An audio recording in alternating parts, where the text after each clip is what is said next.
কিছু জায়গায় সৈয়দ আহমদ রায়বারেলী সম্বন্ধে এই বাংলাদেশের এক বক্তা এসেছিল, আপনার মালদা হাতে এসেছিল, নামটা আলাউদ্দিন ফাসাদি।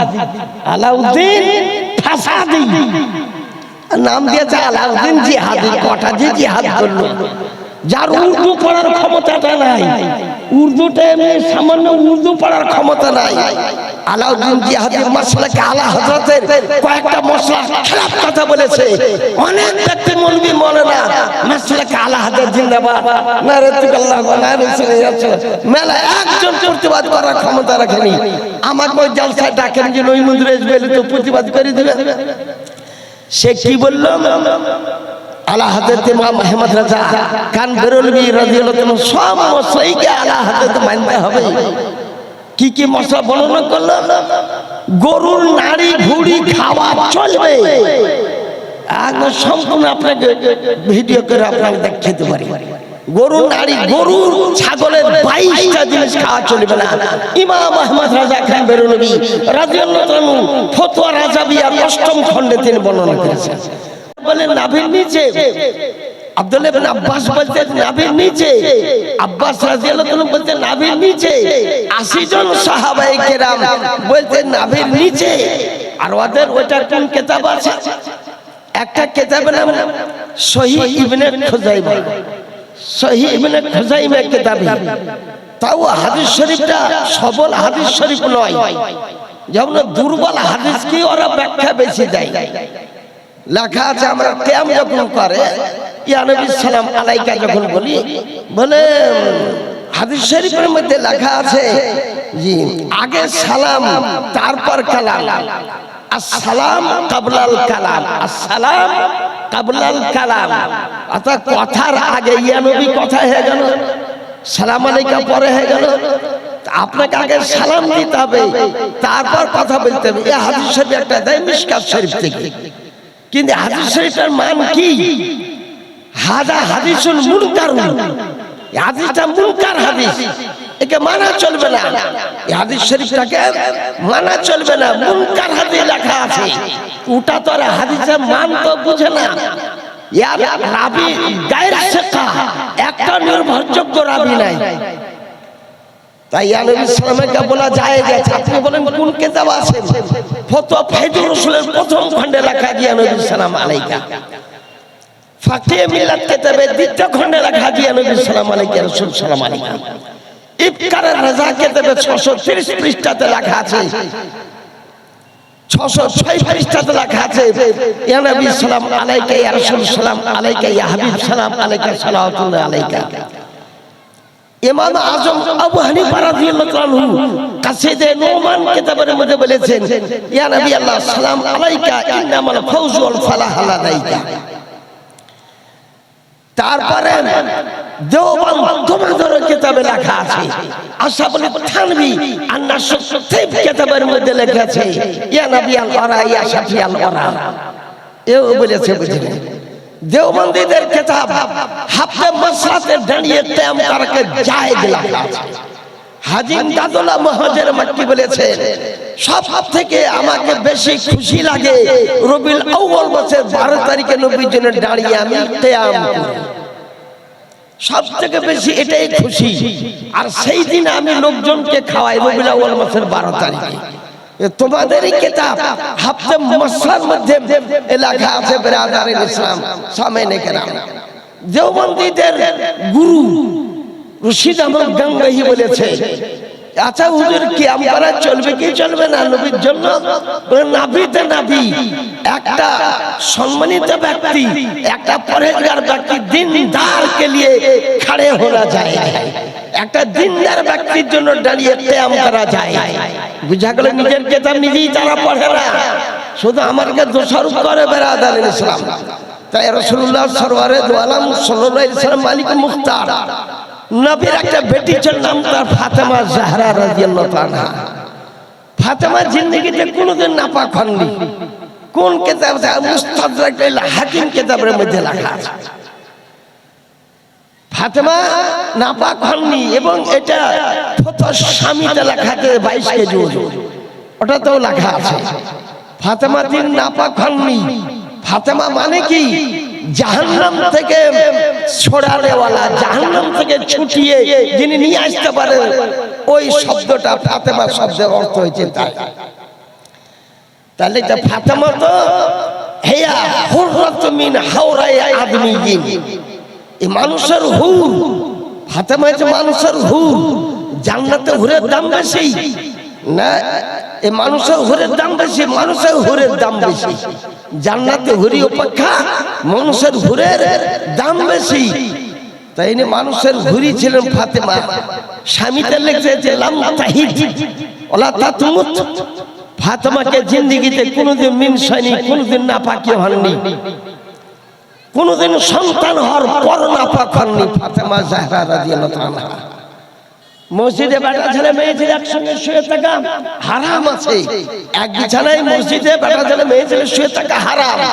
আর রাসূলুল্লাহ সাল্লাল্লাহু আলাইহি ওয়াসাল্লাম বলেছেন ফাতেমাকে আর আলীকে মসজিদে শুয়ে থাকা জায়েজ করে দিলেন। তাহলে আমার রাসূলুল্লাহ সাল্লাল্লাহু আলাইহি ওয়াসাল্লাম তিনি মালিকে মুক্তা, যে কোনো ফতোয়া আমার রাসূলুল্লাহ সাল্লাল্লাহু আলাইহি ওয়াসাল্লাম তিনি কোন একটা কঠিন হারামকে যদি ওর জন্য হালাল করে দেন তো ওর জন্য হালালি এটা হয়ে যায়। কিন্তু আমার অত ক্ষমতা নাই, কোন পীরেরও ক্ষমতা নাই, কোন মুর্শিদের ক্ষমতা নাই, কোন ব্যক্তির ক্ষমতা নাই একটা হারামকে হালাল করা। রেশমের কাপড় পরা বেটা ছেলেকে হারাম, মেয়ে ছেলেকে রেশমের কাপড় পরা যায়, কিন্তু বেটা ছেলেকে রেশমের কাপড় পরা হারাম। রাসূলুল্লাহ সাল্লাল্লাহু আলাইহি ওয়াসাল্লাম দুইজনকে হালাল করে দিয়েছেন, আব্দুর রহমান ইবনে আওফকে আর জুবাইর রাদিয়াল্লাহু তাআলাকে। বলেন যা তোদেরকে রেশমের কাপড় পরা জায়েজ করে দিলাম, আইলে হিকাতা, যা অন্য কাপড় পরলে শরীর তোদের খসখস করে, তো যা রেশমের কাপড় তোদের জন্য জায়েজ করে দিলাম। আর কিয়ামত পর্যন্ত সমস্ত মুসলমানের জন্য রেশমের কাপড় পরা হারাম করে দিলাম। একই ফতোয়া একজন সাহাবীর জন্য জায়েজ করে দিলেন।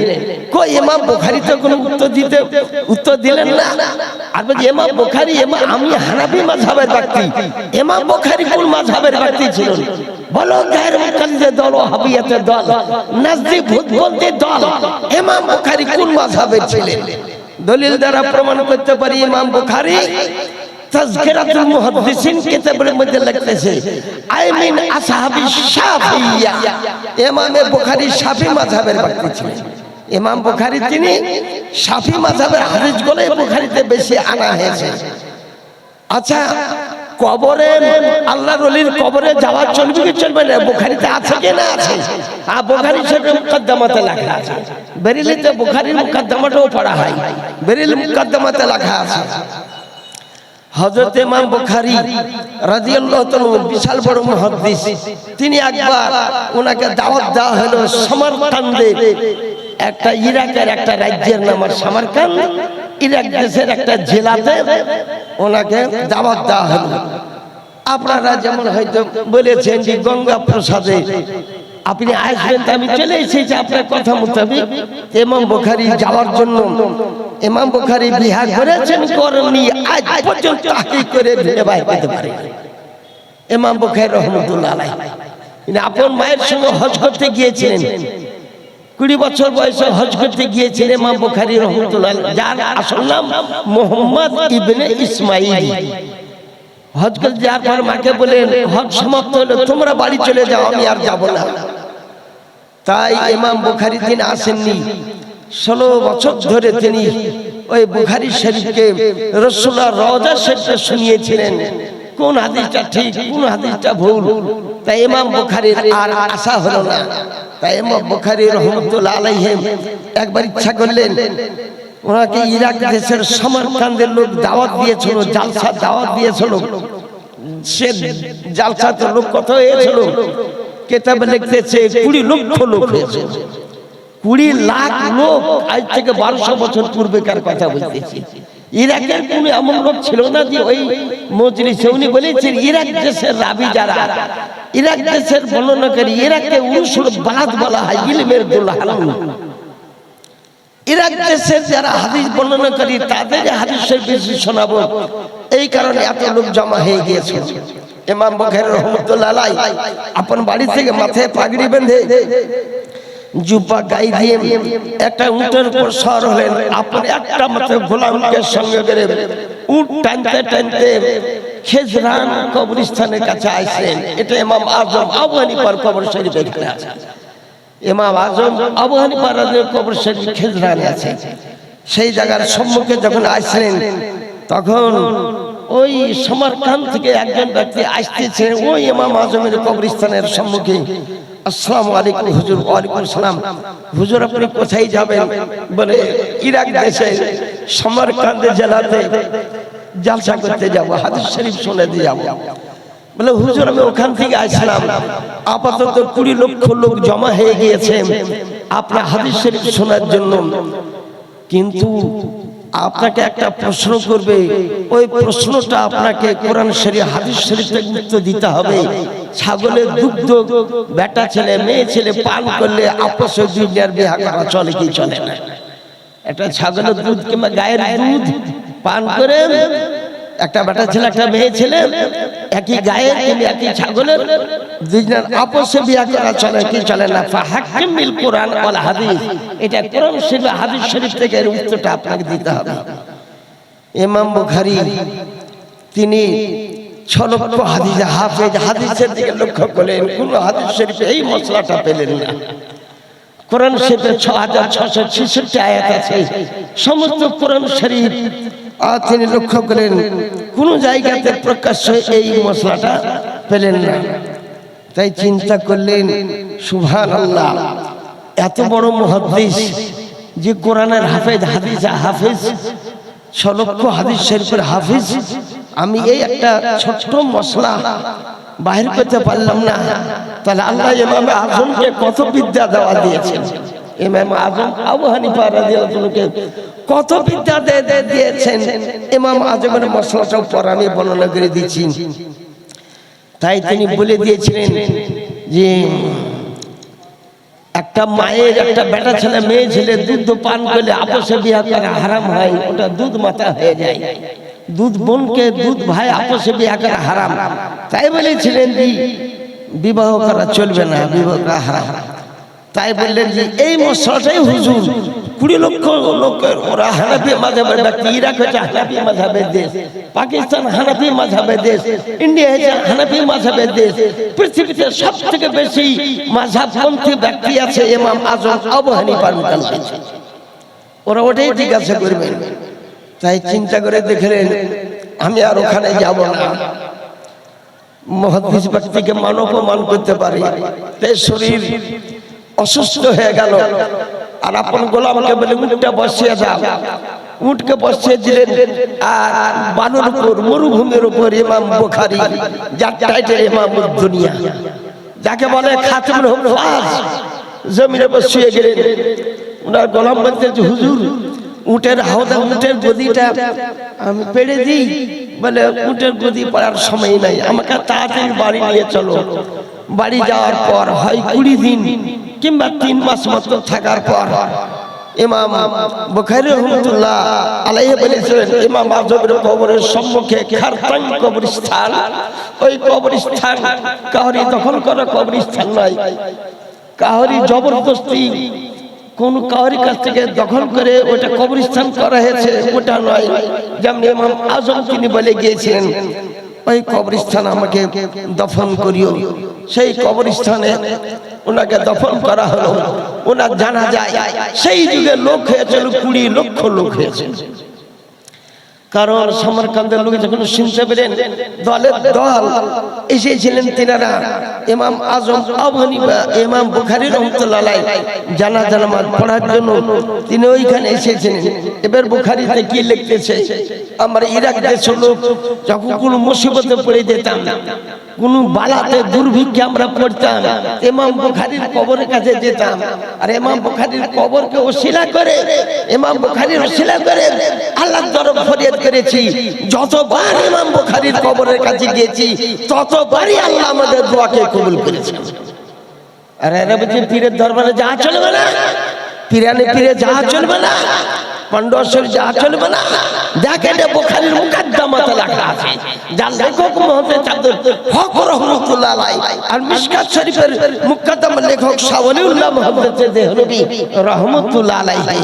বিরাদারান ইসলাম, তাই আপনাদের আমি আরজ করি, আবেদন করি যে আমরা ওসিলা তলব করা আমাদের জায়েজ আছে। নবীর কাছে ওসিলা একজন অন্ধ ব্যক্তি, এটা মুসলিম শরীফে হাদিসের মধ্যে লেখা আছে।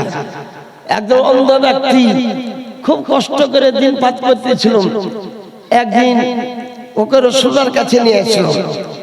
আসআলুকা, আপনার কাছে হুজুর চাইতেছি, হাজাতাকা, আমার মনের উদ্দেশ্য, আমার দুই চোখ অন্ধ, আপনি হুজুর আমার চোখটাকে ঠিক করে দেন। চোখ দেওয়ার মালিক আল্লাহ, চোখ খতম করার মালিক আল্লাহ, কিন্তু রাসূলুল্লাহর কাছে কেন? বোঝা গেল এরা পেশাব ফিরা দোয়া, পায়খানা ফিরা দোয়া, ওই বিবির কাছে যাওয়া দোয়া, এই কয়েকটা দোয়াতে ওদের জনম শেষ হলো। হাদিস কখন পড়লো? রাসূলুল্লাহ সাল্লাল্লাহু বলেন, হ্যাঁ তোমার চোখ আমি ঠিক করে দিতে পারি, তুমি সাহায্য করো, বেকাসাতে সুজুদ খুব সেজদা করো। তারপর রাসূলুল্লাহ সাল্লাল্লাহু আলাইহি ওয়াসাল্লাম নিজের মুখের লোয়াবে ধ্যান তার চোখে লাগিয়ে দিলেন। সব থেকে বড় একজন মুহাদ্দিস হানিফ, তিনি বলতেছেন যে উঠার পর পরই চোখ দুইটা অন্ধ ছিল কি ছিল না আমরা বুঝতে পারলাম না, লোকটা চোখটা ঠিক হয়ে গেছে। অনুরূপ জঙ্গে বদরে হযরত কাতাদা রাদিয়াল্লাহু আনহু চোখের উপর তীর লেগে গিয়েছিল, চোখের ওই মণিটা ঢলে পড়েছিল, একদম চোখ থেকে নিচে নেমে গিয়েছিল, খুব কষ্ট হয়েছিল, চোখের উপর তীর লাগা। রাসূলুল্লাহর দরবারে আইছেন কাতাদা রাদিয়াল্লাহু আনহু, হুজুর খুব কষ্ট হয়েছে, চোখে তীর লেগে গিয়েছে। আমার রাসূলুল্লাহ সাল্লাল্লাহু আলাইহি ওয়াসাল্লাম তার চোখের ঢেলাটা, চোখটাকে নিয়ে গর্তের মধ্যে রেখে দিয়ে মুখে লালাটা চোখে লাগিয়ে দিলেন। এক বছর পর ওনাকে জিজ্ঞাসা করা হয়েছিল, জঙ্গে বদরে কোন চোখটাতে তোমার তীর লেগেছিল? কাতাদা বলেন, আমি নিজেই ভুলে গিয়েছিলাম, আমার ডান চোখটাতে তীর লেগেছিল, বাম চোখটায় তীর লেগেছিল। একটুকু 19-20 ছিল না, একটুকু কম বেশি দেখা বুঝেছেন, দেখার অসুবিধা ছিল না। তাহলে বোঝা গেল রাসূলুল্লাহ শাফাআত করতে পারেন। আল্লাহ শাফি পর্যন্ত আমার রাসূলুল্লাহ সরওয়ারে দু আলম সাল্লাল্লাহু তাআলা আলাইহি ওয়াসাল্লাম। বেরাদারাম, তাই আমরা আল্লাহ নবী সাল্লাল্লাহু তাআলা আলাইহি ওয়াসাল্লাম সম্বন্ধে, তাই মক্কা শরীফ থেকে হজ করে আসার হাজীদেরকে বলতেছি, আকীদাকে দুরুস্ত করো। মক্কার ওয়াহাবিদের জন্ম কবে তাও আমার জানা আছে, এটা সৌদি আরবিয়া, বুখারী শরীফে লেখা নাই, মুসলিম শরীফে নাই, আবু দাউদে নাই, নাসাইতে নাই, ইবনে মাজাতে নাই, তিরমিজিতে নাই, বাইহাকিতে নাই, শুআবাতুল ঈমানে নাই, খাসাইতুল কুবরাতে নাই, হাকিমুল মুস্তাদরাকে নাই, শিফা শরীফে নাই, খাসাই কোন হাদিস শরীফে সৌদি আরবিয়া লেখা নাই। কি লেখা আছে? আরব শরীফ লেখা আছে, মক্কাতুল মুশাররাফা, মদিনাতুল মুনাওয়ারা লেখা আছে। এই 14 জিলদের গাদ্দার, এই ওয়াহাবি নাজদি, এখন বর্তমানে প্রিন্স সালমান বিন মোহাম্মদ বিন সালমান, এ নিজেই বলেছে, আমার মোবাইলে নোট পর্যন্ত আছে, এ বলেছে আমাদের জন্ম রাসূলুল্লাহর যুগ থেকে নয়, আমাদের জন্ম মুহাম্মদ বিন আব্দুল ওয়াহাব নাজদি থেকে। তা মোহাম্মদ বিন আব্দুল ওয়াহাব নাজদির একটা কিতাব আমি সঙ্গে করে এনেছি, যে কিতাবে লিখতেছে এর 1200 হিজরিতে জন্ম, 1211 হিজরিতে এর জন্ম হয়েছে মোহাম্মদ বিন আব্দুল ওয়াহাব, আর 1240 হিজরিতে 10,000 সাহাবায়ে কেরামের কবরকে ভেঙেছে। জান্নাত বাকিয়ার কবর শরীফ, যারা হাজী সাহেব, গঙ্গা প্রসাদে অনেক হাজী সাহেব আছেন, হাজিরা উগুলা বুঝেই না, বুঝে কেবল মক্কা শরীফে গিয়ে 40 নামাজ পেলাম, হাজরা আসওয়াদকে চুমা দিলাম, এই কথা জানলো না যে জান্নাতুল বাকিয়াতে কোনো আস্ত কবর আছে কি নাই। যারা ইমানদার আমাদের যারা ওয়াজ শোনেন জান্নাতুল বাকিয়াতে একটা ওয়াস্ত কবর নাই, সব মাটির পাথরে কয়েকটা করে ঢেলে রেখে দিয়েছে। এই কবরকে কে ভেঙেছে? এই মোহাম্মদ বিন আব্দুল ওয়াহাব নাজদি। এই মোহাম্মদ বিন আব্দুল ওয়াহাব নাজদি একটা গোমরাহ ব্যক্তি। ইমাম আহমদ রাজা খান বেরলভী বলেছেন আর শিক্ষা ছিল ইবনে তাইমিয়া থেকে। অতএব আমরা ইবনে তাইমিয়াকে মানি না, মোহাম্মদ আব্দুল নাজদিকে মানি না, সৈয়দ আহমদ লাইবারিলিকেও মানি না, ইসমাইল দেহলভীকেও মানি না। কিছু জায়গায় সৈয়দ আহমদ লাইবারিলি সম্বন্ধে এই বাংলাদেশের এক বক্তা এসেছিল, আপনার মালদা হাতে এসেছিল, নামটা আলাউদ্দিন ফাসাদি। আলাউদ্দিন ফাসাদি নাম দিয়েছে আলাউদ্দিন জিহাদি। কটা যে জিহাদ করলো, যার উর্দু পড়ার ক্ষমতাটা নাই, উর্দুটা এমনি সামান্য উর্দু পড়ার ক্ষমতা নাই। আলাউদ্দিন জিহাদির মাসলাকে আলা হযরতের কয়েকটা মশলা খেলাফ কথা বলেছে। অনেক ব্যক্তি মৌলবি মৌলানা মাসলাকে আলা হযরত জিন্দাবাদ, নারে তুকাল্লাহ নারে রাসূল, মেলা একজন প্রতিবাদ করার ক্ষমতা রাখেনি। আমাকে ওই জলসায় ডাকেন যে ওই মন্দিরে গেলে তো প্রতিবাদ করে দিবে। সে কি বলল?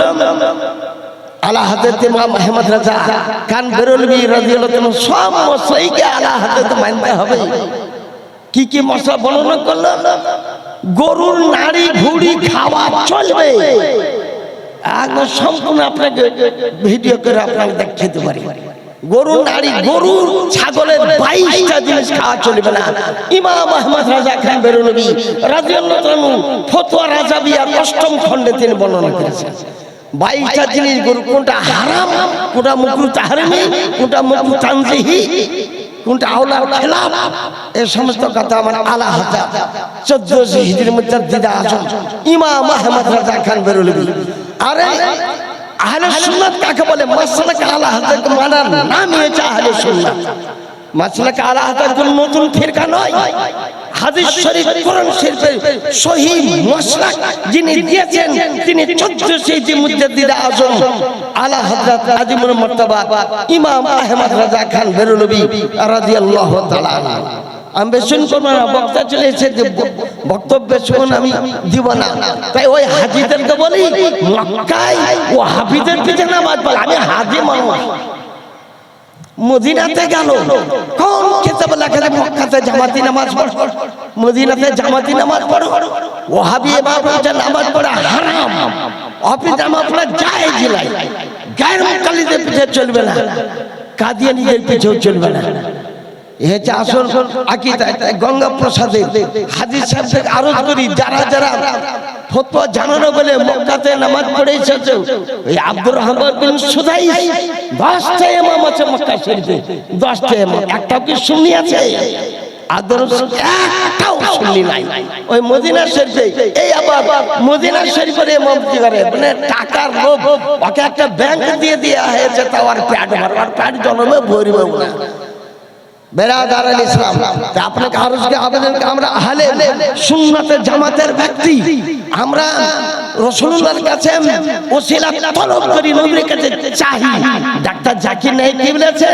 पीरू को छोड़ो, मजारू को छोड़ो, इन संतों को छोड़ो, उनसे मुरादे मांगना हमारे लिए हराम है। आज के जमाने में हमारे लिए हजरत मोहम्मद सल्लल्लाहु अलैहि वसल्लम को भी मानना हराम है। ये डॉक्टर জাকির নায়েকের লেখাপড়া জানে? डॉक्टर জাকির নায়েক যদি আমাদের আরবি লাইনে 2 ক্লাসের কোনকে চলতে মিরকাত কথা পড়িতে পারে, আমি গঙ্গা প্রসাদ মুসলমানকে আমি নাইম রেজবি এখানে ডাকিলে আমি আসি, তাই বলে একবার যে ফকরান্তি মুলবি মনে করিলেন তা মনে করেন না। আমি তাজুস শরিয়ত ছাত্র, আমি সৈয়দ আফজাল হুসাইনের কাছে আবেদন তাকাসুফ ফিকহ হানাফি লিফতা করা একজন ব্যক্তি, মুফতি জাহাঙ্গীর সাহেবের কাছে বেরিল মাসামন্দের ইসলামে 1966 সালে আমি তাজুস শরিয়ার কাছে আমি ওখানে পড়েছি। 1 লক্ষ টাকা অগ্রিম 1 মাস আগে জমা দিয়ে দিব। আর ও যদি ওই ডাক্তার জাকির না একটা হিন্দু স্কুলের ছাত্র, বোম্বাইয়ের একটা হিন্দু স্কুলের ছাত্র, ও লেখা জানে না, পড়া জানে না, ওই ইংরেজি লাইনে এমবিবিএস, ওই কাশি বুঝেছেন, হাফ কাশি সেলসার ওষুধ বিক্রি করা একটা ডাক্তার, ও ডক্টরেট নয়। এই কারণে ভারতবর্ষের লোক ওকে এমন তাড়া তেড়েছে, ওকে আমেরিকা বলেছে তোকে লিব না, ফ্রান্স বলেছে লিব না, জার্মান বলেছে লিব না, পাকিস্তান লাইনি, বাংলাদেশ লাইনি, কেউ লাইনি। একমাত্র মালয়েশিয়া বলে একটা দেশ আছে, মহাতির মোহাম্মদ তার প্রেসিডেন্ট, সে বলেছে তোকে নিতে পারি, দূতাবাসে থাকতে পারি, এ আমাদের গভর্নমেন্টের ঘরে থাকতে পাবে, আমাদের বিনা পারমিশনের কোনো বক্তব্য দিতে পাবে না। ও আর একটা মিজানুর রহমান আজহারি, বাংলাদেশের মিজানুর বলে আজহারি ডুপ্লিকেট আজহারি, বলে আজহারি কত বড় এলে মালা, যেদিন কোন রেজবির পালটে পড়বে, কোন সুন্নি মাসলাকে আল হাজার পালটে পড়বে, ওর বিদ্যার কতটা বড় আছে সেদিন বুঝতে পারবে। আলাউদ্দিন জাহাজিকে আমি চ্যালেঞ্জ করেছিলাম, আজ পর্যন্ত চ্যালেঞ্জ কবুল করেন।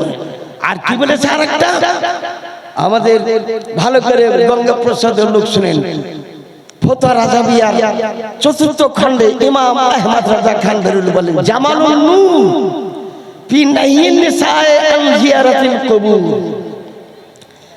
বলেছেন যে মেয়ে ছেলেকে কবর জিয়ারত করা চলবে না, মেয়ে ছেলে কোন পীর বাবার মাজারও যাবেন না, আপন দেশের কবরস্থানও জিয়ারত করতে যাবেন না, আপন বাপরে যাবেন, আপন মারও যাবেন। ইমাম আহমদ একটা দলিল নাই, কম বেশি 10 পৃষ্ঠা পর্যন্ত দলিল দিয়েছেন আলা হযরত ইমাম আহমদ রাজা খান বেরেলভী রাদিয়াল্লাহু তাআলা। আর ওই মশানে যে যত পারো তোর বাড়ি আলীকে পাঠাগা, তোর বিবিকে পাঠাগা কবর জিয়ারত করতে, কত বেটা ছেলে মেয়ে ছেলে ঠাসাঠাসি হয়, আর ওরা তো ব্যভিচারের লোকই বুঝেন, বলে ইয়া লেট যা, এরা বেটা ছেলে এই হারাম কাজ করে, ও হাবি যায়। ওদের হেকায়াত বলে একটা কিতাব লিখেছে, যে হেকায়াত আউলিয়া কিতাবের মধ্যে লিখেছে। আর কাসাবিনী নানদী আদবের সহিত চিত হয়ে শুয়ে গেল, বুঝলেন, দিনে দুপুরে উরুসের টাইমে খানকা শরীফে, বুঝলেন, এই যাতে যায়। তাই আপনাকে বলি, ওরাকে মুসলমান বলা চলবে, ওদের কালেমা আলাদা, আমাদের কালেমা আলাদা। একদম আল ইমদাদ কিতাবের 35 পৃষ্ঠায় লেখা আছে, লা ইলাহা ইল্লাল্লাহ আশরাফ আলী রাসূলুল্লাহ। হুজুর আপনার আমি কালেমা পড়ছি, আপনার আমি দুরূদ শরীফ পাঠ করতেছি, এরা আবার স্বপ্নে হতে পারে, আরে স্বপ্ন নাই, আপনি বেদার জাগ্রত অবস্থাতেও করেছে। জি আমি কালমা পড়া খুব চেষ্টা করতেছি, কিন্তু মোহাম্মদ রাসূলুল্লাহ জায়গাতে আশরাফ আলী নিকাল যাতে আশরাফ আলী বাইরে হয়ে যায়। হুজুর এখন উত্তর দেন কি হবে আমার পর ফতোয়া, इस वाक़या में तसल्ली थी जिसके तरफ तुम रुजू करते हो, ब्याह नहीं ताला और मुत्तबे सुन्नत है। যার তুমি কলমা পড়ছো, যার নামে দুরূদ শরীফ পড়ে, আমরা দুরূদকে আসাদে তানবীর নামে, আমাদের দুরূদ আল্লাহুম্মা সাল্লি আলা সাইয়্যিদিনা মাওলানা মুহাম্মদ, আর উপরে আছে আল্লাহুম্মা সাল্লি আলা সাইয়্যিদিনা মাওলানা নবিয়্যিনা আশরাফ আলী। এবারে আলিমদাদ কিতাবের মধ্যে লেখা আছে, অরিজিনাল কিতাব সব যেগুলো আমি বললাম মনে আছে। আর আমি এসব বাড়াবো না, আমি এখানে প্রায় জলসা করতে আসি এখানে, তাই বিদেশ থেকে বড় বড় বক্তা সাহেবগণ এসেছেন, আমাদের আহলে সুন্নাত ওয়াল জামাতের বক্তা সাহেবগণ এসেছেন, তিনার বক্তব্য শুনুন। এই পর্যন্তই আমি আমার বক্তব্য সমাপ্ত করলাম। ওমা আলাইনা ইল্লাল বালাগ। আসসালামু আলাইকুম।